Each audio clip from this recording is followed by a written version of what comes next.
केदारनाथ तीर्थ में घटित एक सच्चे भक्त और शिव साक्षात्कार की सत्य कथा। स्वागत है आपका आस्तिक स्पिरिचुअल सीक्रेट्स में। आज हम लेकर आए हैं एक सच्चे शिव भक्त की सच्ची कहानी। यह वाकया केदारनाथ धाम में हुआ था। केदारनाथ धाम के बारे में तो आप जानते ही होंगे, जहां देवों के देव महादेव का पवित्र और बहुत ही प्राचीन मंदिर है। यह मंदिर भोलेनाथ के 12 ज्योतिर्लिंगों में से एक है।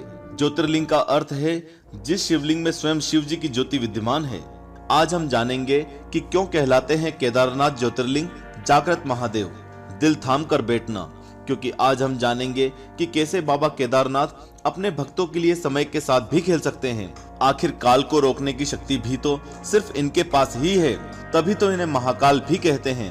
ये कहानी है एक ऐसे शिव भक्त की जिसकी भक्ति से प्रसन्न होकर बाबा केदारनाथ मंदिर के बाहर आ गए। यह कहानी नहीं, आप बीती है उस शिव भक्त की और चमत्कार है, लीला है बाबा केदारनाथ की। इस कहानी को पूरा सुनकर आपको अंदाजा हो जाएगा कि महादेव कितने दयालु हैं। बस बुलाने भर की देर है। चैनल को अभी इस तरह से सब्सक्राइब करके घंटी दबाने के बाद ऑल वाले ऑप्शन को जरूर चुनें, नहीं तो हमारी अगली सत्य घटना आपसे कहीं छूट ना जाए। और हाँ, जो भी इस वीडियो को देख रहा है, लाइक और कमेंट जरूर करना। हो सकता है आपके ऐसा करने से बाबा केदारनाथ में घटी ये सच्ची घटना पूरे देश में ट्रेंडिंग हो जाए और सभी शिव भक्तों तक यह सत्य घटना पहुंचे। तो दोस्तों, लाइक और कमेंट जरूर करना। ये कहानी है एक निर्धन व्यक्ति की, जिसके पास शिव की भक्ति के अलावा और कोई धन नहीं था। बहुत समय पहले जब हमारे देश में बस और ट्रेन की अच्छी सुविधा उपलब्ध नहीं थी, सफर तय करने के लिए धनवान लोग बैलगाड़ी या घोड़े का सहारा लेते, लेकिन गरीब लोगों के लिए पैदल यात्रा करना ही एकमात्र उपाय था। इसी समय एक निर्धन शिव भक्त ने भगवान केदारनाथ ज्योतिर्लिंग के दर्शन करने का प्रण किया और पैदल यात्रा आरंभ कर दी। उसे तो केदारनाथ का सही रास्ता भी पता नहीं था, बस विश्वास था कि बाबा केदार उसको दर्शन जरूर देंगे। लोगों से रास्ता पूछते पूछते वो आगे बढ़ने लगा और भोलेनाथ का नाम जपते जपते 2 महीने तक सफर करता रहा। 2 महीने बाद जैसे तैसे तब वो केदारनाथ मंदिर के पास पहुंचा तो उसने देखा कि मंदिर के आसपास है सन्नाटा।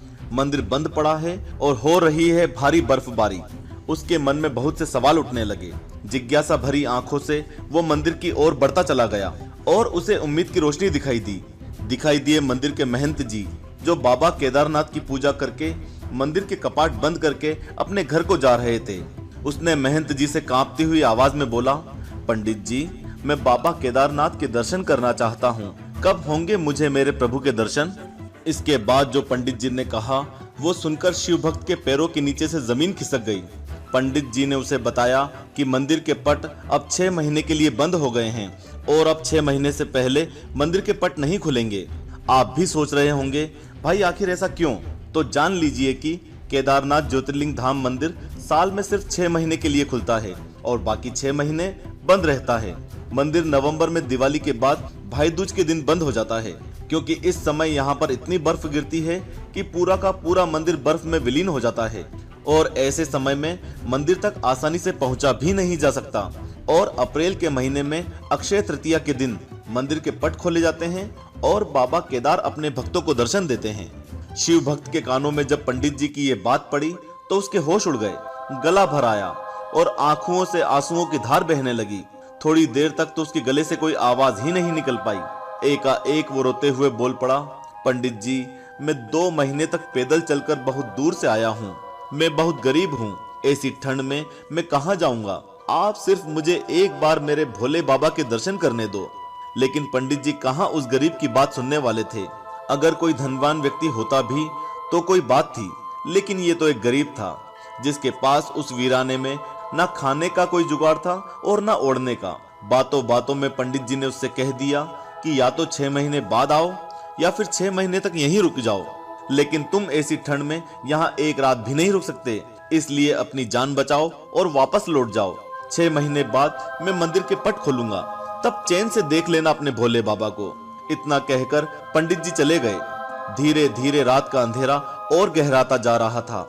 आसमान से आफत बनकर बर्फ गिर रही थी और बर्फीले पहाड़ों की ठंडी कटीली हवा मानो शरीर में सुराख कर रही थी। लेकिन वो बैठा रहा, शिव का ध्यान करते हुए। उसने मन में प्रण किया कि बाबा केदार के दर्शन किए बिना वहां से हिलेगा भी नहीं।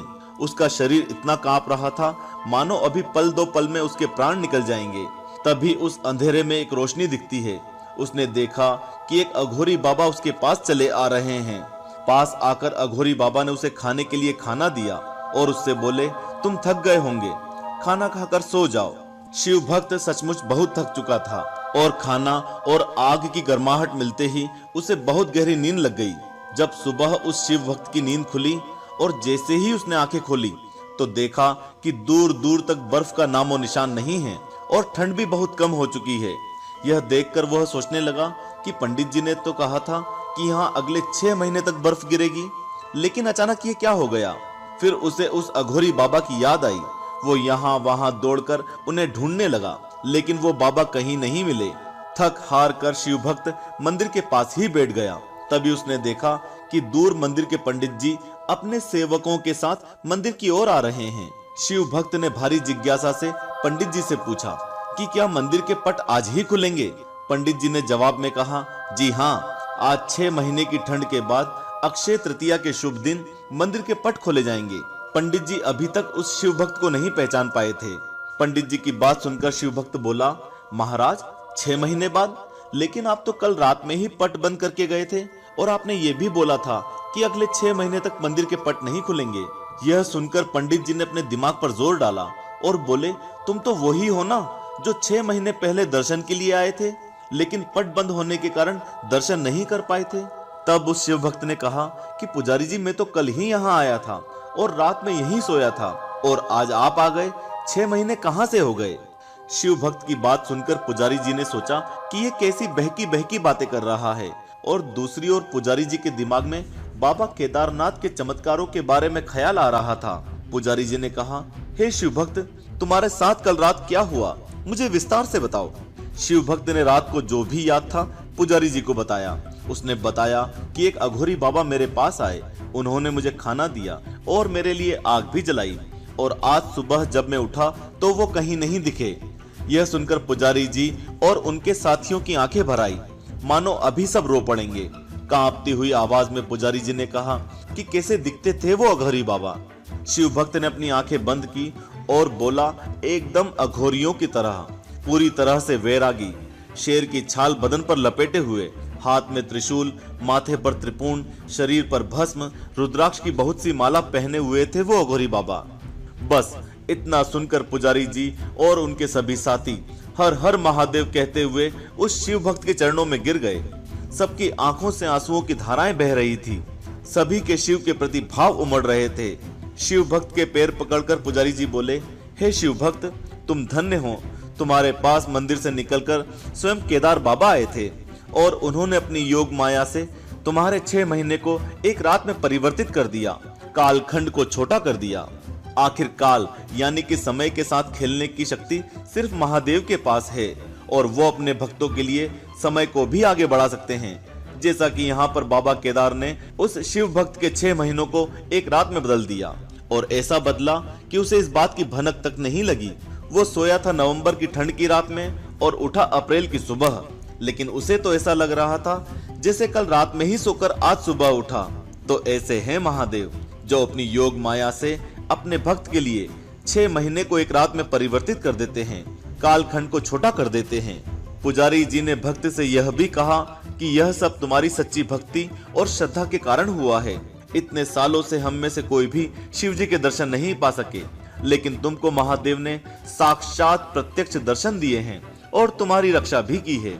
दोस्तों, यही कारण है कि बाबा केदारनाथ ज्योतिर्लिंग को जागृत महादेव भी कहा जाता है, क्योंकि जो भी भक्त बाबा केदार को सच्चे मन से भजता है, उसकी रक्षा करने बाबा केदार सबसे पहले आते हैं और अपने भक्तों को बहुत जल्दी दर्शन देते हैं और उनके तीर्थ को आए लोगों की रक्षा भी करते हैं। दोस्तों, याद रहे, जो भी वीडियो देखें लाइक और कमेंट जरूर करें। महादेव से जुड़ी दूसरी सत्य घटनाओं के वीडियो के लिंक नीचे डिस्क्रिप्शन बॉक्स में दिए गए हैं। इस वीडियो के टाइटल को एक बार टच करने से डिस्क्रिप्शन बॉक्स खुल जाएगा। आप महादेव से जुड़ी सत्य घटनाएं जरूर देखें। ऐसे वीडियोस आपके और भगवान के बीच के रिश्ते को और मजबूत बनाएंगे और आपके मन को शिव भक्ति से भर देंगे। हे देवों के देव महादेव, सबके कष्ट और दुख नष्ट कर देना। और जो भी लिखे हर हर महादेव, खुशियों से उसकी झोली भर देना। ओम नमः शिवाय। जय जय श्री महाकाल।